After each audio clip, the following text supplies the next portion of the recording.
So when you do a bit of digging, you'll find some stuff. So there's a bunch of nerds trying to take over the planet.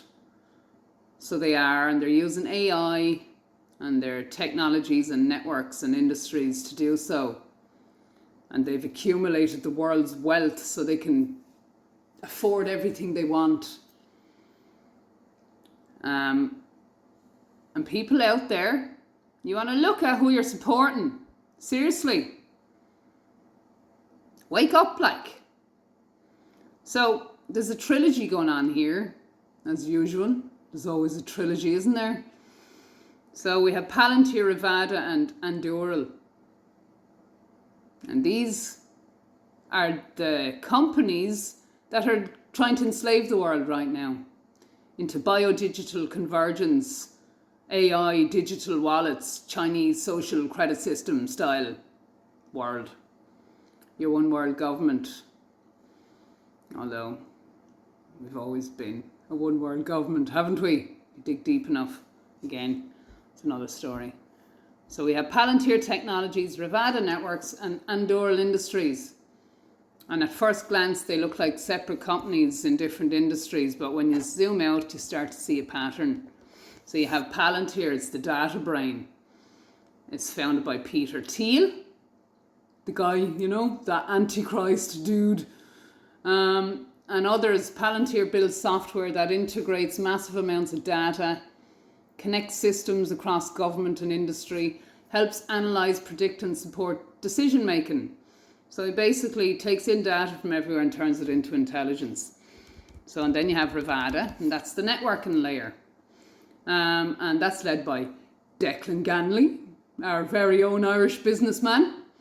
And Rivada is building a global satellite communications network, a secure, high-speed data transmission system. And basically, Rivada moves the data around the world securely and in real time. And then Anduril is the action layer, and that's founded by Palmer Luckey. Anduril focuses on autonomous defense systems, surveillance platforms, AI-driven operational tools. So he basically turns data and decisions into real-world actions. So you put it all together, and you have Rivada moves the signal, Palantir processes the data, and Anduril executes decisions. And that's not speculation, that's basically what each company is built to do, like. So go research. I'm not just making stuff up, like. So why does this matter? On their own, each company makes sense, but together they represent a full stack: data transmission, data analysis, and decision execution. And that's a complete loop.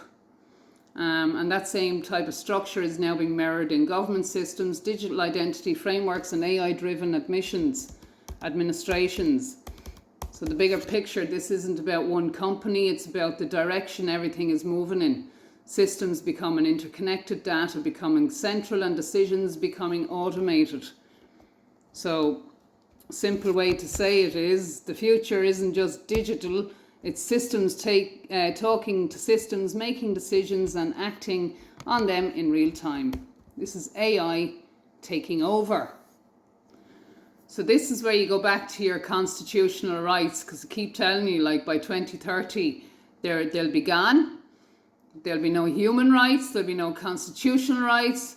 Like, there is only nature's law, that's it. Like, everything else is man-made.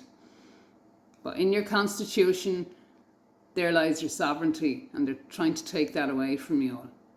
So in Article 1, you have sovereignty of the nation, and the people hold inalienable sovereignty, and a risk where governance is mediated through external or system-based frameworks.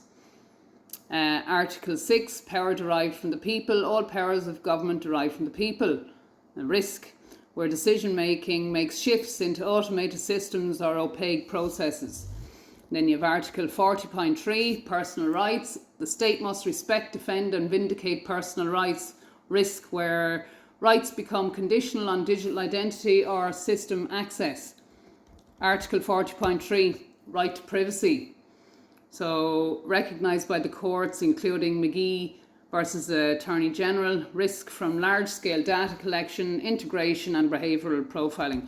Like Iron Mountain already stores Ireland's data, and that's in America. There's already like breaches going on here.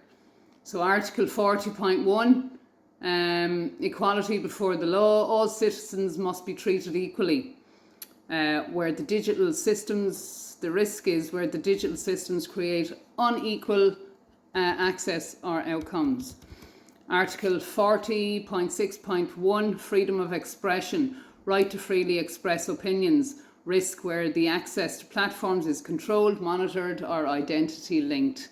So that's when you're going to put the age restrictions. This is where all this comes in.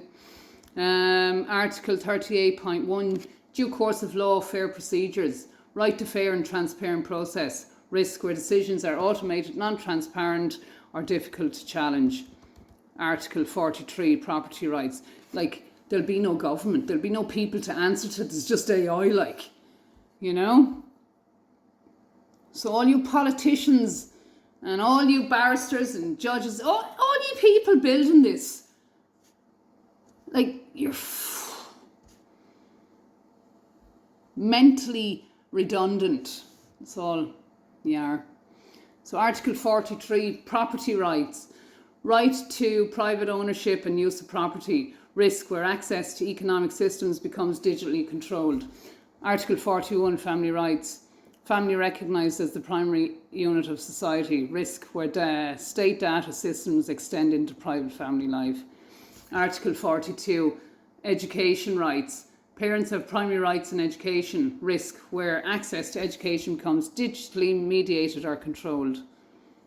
So it's not that rights are being removed on paper, it's that access to those rights is being removed behind digital systems. And that's the system that's been built all around you right now. And they're the people and the companies that are doing it. You know? So anyone out there like associating with these people, why are you? Are you working with them to do this? Do you know that they're doing this? Like, this is treason, if anything, isn't it? You're going against our constitutional laws here. So, can't do that.